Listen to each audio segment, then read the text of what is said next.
सर्वकार्येषु सर्वदा।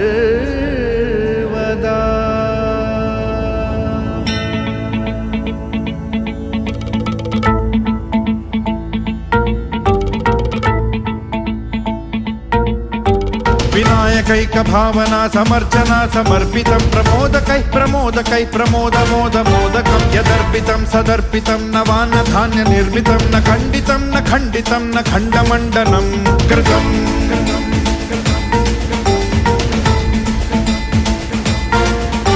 सजातिकृत् विजातिकृत् स्वनिष्ठभेदवर्जितं निरञ्जनं च निर्गुणं निराकृतिं ह्य निष्क्रियं सदात्मकं चिदात्मकं सुखात्मकं परं पदं भजामि।